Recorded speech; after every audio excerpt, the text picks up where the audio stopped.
G'day, welcome back to CROC. In this video, mini rod becomes a roller. Alright, it's time to finish these rear wheel hubs. I've got this nice chunk of steel. I turned it to fit in there nicely, a nice fit. So, I'm going to bore these out to fit that. And I'm also going to bore this out so it's not so thick. It doesn't need to be that thick. It'll be, I don't know, 1/4 inch will do, 6 mil. Then I'll cut it off on the bandsaw, put it in there, weld it on the inside, not the outside, not like that, weld it on the inside, and put it back in the lathe, and make sure it's true. That's the plan. Wish me luck.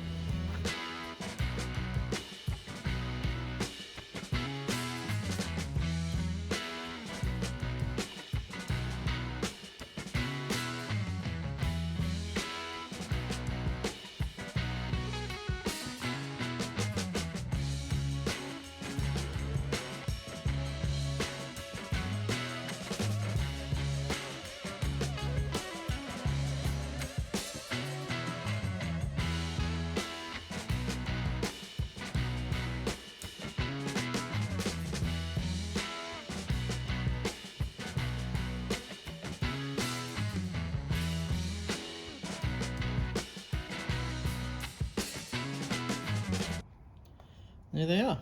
Got the backs of them cleaned up. They're all shiny. You will see this part if you look between the wheel and the body. If you look down at the axle, you'll see this part. It'll probably get painted black, but at least it won't be rusty anymore. And after turning these and boring these out, I have discovered that I desperately need a chip guard on my lathe, because you can see all that. These are all really sharp, and I've got little kids, so I don't want to bring any of this stuff inside my house. So yeah, chip guard, definitely need that. Now I'm going to clamp this down like that, put a clamp here, clamp there, and then throw some welds in here. Alright, got those welded and cleaned up a little bit. I'm happy with it.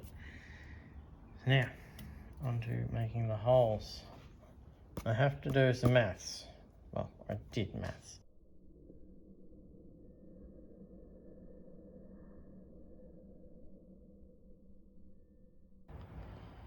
You hate it when that happens. You get your thumb stuck between a hammer and a chunk of metal. The metal's alright. The hammer's alright. But my thumb is not. Check it out. It's bolted on there. It's not exactly how I envisioned it, but it's been a rough morning, so I'm happy with that. You would have seen the blood earlier all over the floor. Basically, I smashed my thumb on there with a hammer on top. This was sharp. I've now rounded it over, so it's not as sharp. And there's a big gash in there. It's been bleeding for about 4 hours because I keep hitting it on stuff. And I bruised my nail because I hit it with a hammer not long after I gashed it. So these are welded from the back, so they are now studs. These are alignment spacers. So it's got a bigger hole in than it needs to fix the error of my holes weren't in the exact right spot, because my math was wrong. It's actually that number, not that number, so this number is now wrong. Another thing to mention, this has been built up with a weld a lot, and this has got a 5-degree taper on it, so it's thicker at the bottom and it tapers up 5 degrees. I can take it down to that level. I don't want to, I could not be bothered to. You won't see it, so therefore I'm not fussed. So now with this one, I got to do the same deal build this up with weld by a lot. You see how deep that one is now compared to that. There's a lot of weld on there. I can't just slap another bit on and weld it because I don't have enough material. So I'm just going to build it up with weld slowly and turn it in the lathe on the axle. So I've got the axle in the lathe at the moment. Everything's been turned off the axle, so everything is concentric to the axle. And get started on this one.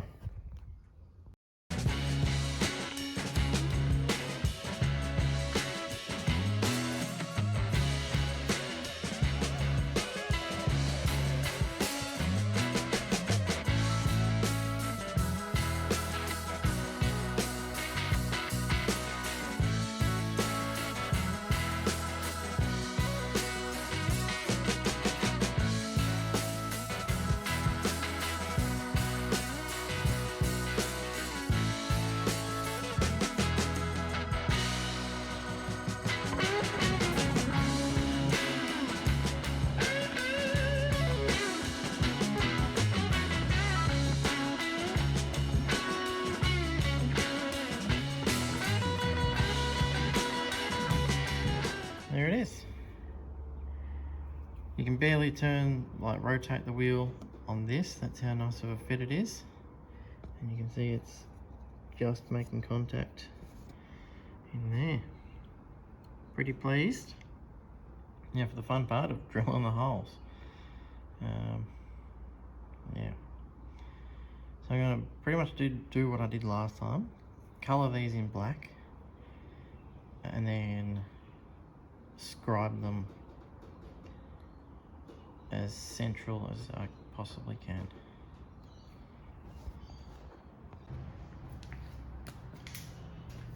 And if you've seen my earlier videos, you'll have seen this before. It's a long nib marker.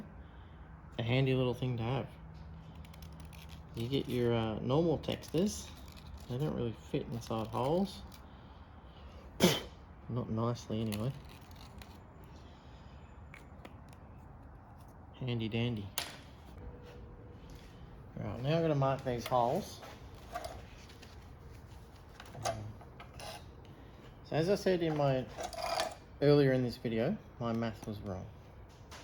And this one is slightly bigger, external diameter. So the number is slightly different. So this one is 20.5 millimeters to the center of the hole.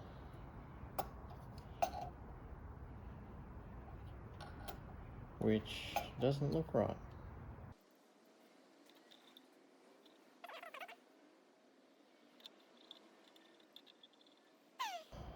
I don't even know if that's the right formulation for getting a PCD. I tried Googling it, I lost interest.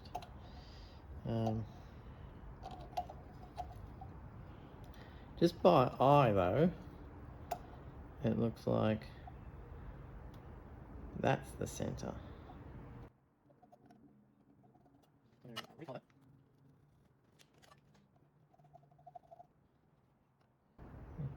Well, it's equal distance from there to there. I don't know if that means anything or not, but by eye it looks to be in the center.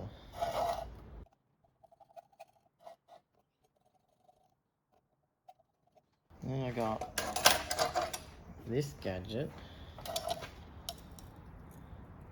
You still have to line it up by eye.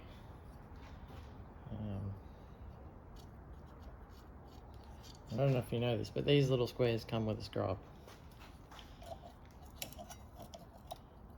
So I'll just eyeball it.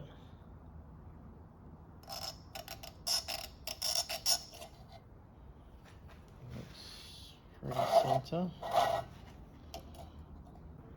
I'm sure there's someone out there who knows exactly how to do this the right way.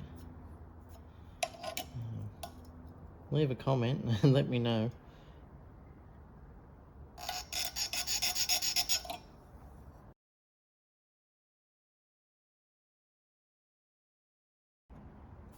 Right, I just want to take a minute to talk about this and my trouble with it. So, as you saw on the time lapse, I drilled a hole with this 8mm drill bit. Went through it easy. The second hole, it made it about halfway through and started screaming at me saying, "Get me out of the hole." Well, it dulled off right there. And even more there. And I'm thinking, it's wearing. What am I going to use to drill these holes to 8mm? Then I thought, I've seen some videos of this guy called Welding. He builds cross carts, go karts, all sorts of cool stuff. You should go check him out. And he uses masonry drill bits to drill hardened steel. But you can't just use it out of the packet, you've got to sharpen it. And to sharpen it, you need a diamond wheel or something extremely hard, which luckily I have. So you got to scallop the face to give it a little bit of hook so it'll actually cut, and then you're going to grind the back for clearance and then the side for clearance. So really focusing on, there we go. And I managed to do the remaining 3 holes with this. You need to keep the lube up to it and don't push too hard because this thing will heat up. This is brazed on, you don't want to heat up the solder because this thing will come out and you'll be left with a piece of tungsten in your hole. It'll be very difficult to get out. So yeah, if you're stuck, masonry drill bit, but it has to be sharpened.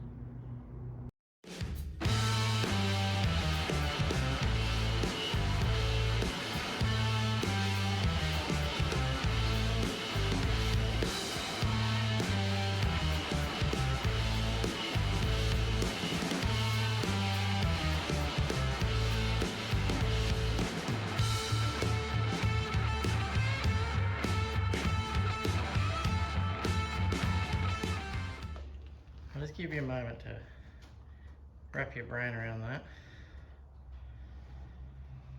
Oh, because I sure need one. Needless to say, I'm very happy. This is a milestone. This is a 2 thumbs up moment. You know? Look how straight they spin. I'm gonna be more pleased with that.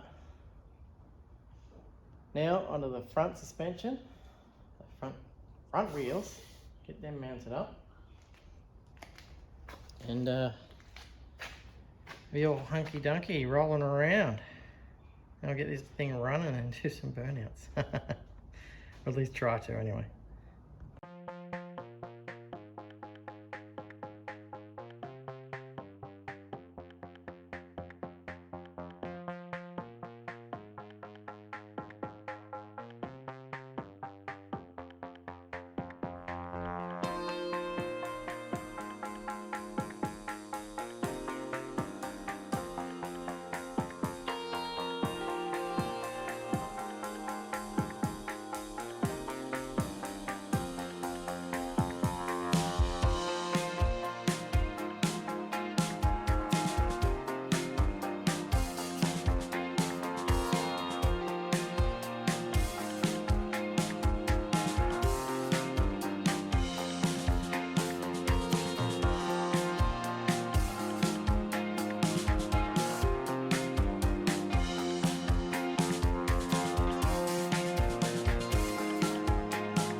Before I go and bolt everything back together, I just want to give you a quick look at these cool little drum brakes. Shoes are in great shape. There's a little bit of dirt under there, but that's a spider's nest. This here's the cam. There's the lever on the outside. Yeah, super simple. And then it just catches on this ear, and that stops it from rotating. And there we have this. It's got a bit of dust and WD-40 on it, which I'm going to clean off as soon as I get them bolted to the spindles. Just want to show you these. Exactly the same as I made for the rear. These ones came out way better because I made a new parting tool, and you'll see that in the next video. These ones are M10, the other ones, the rear ones are M8s because I stuffed it up. These were much more simple, so much more simple, and I made a jig basically that slots in to the hole, the wheel stud hole. And I had it on here, I showed you on the time lapse. You put it in there, you put your drill bit in it, it's a perfect fit. Bam, you got yourself the center. And like the rear ones, the wheel fits perfect on this taper. So let's get it all bolted together, set it on the ground. It was all going so beautifully, and that's where I discovered it hits that and the wheel weight. I don't need the wheel weight on there. And this one doesn't go on at all. Grr, arg, arg, grr. So I'm going to move this out here. It's not a huge deal, it's just pain in my bottom.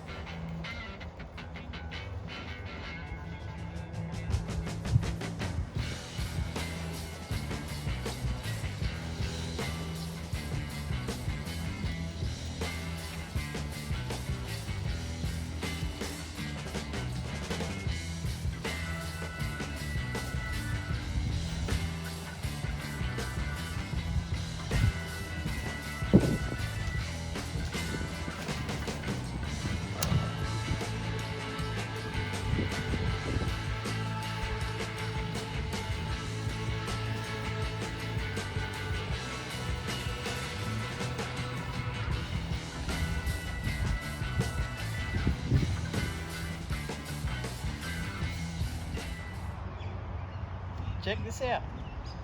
Sitting out in the sun, ready for a cruise. Jake brake in the background. Check it out. Done. About time too. Oh.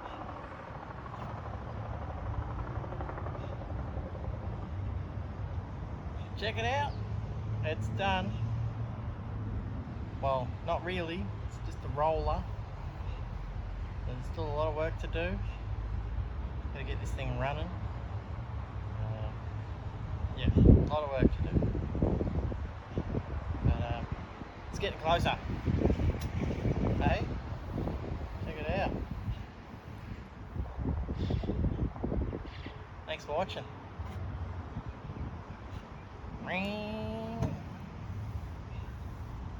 It's a Flintstones car.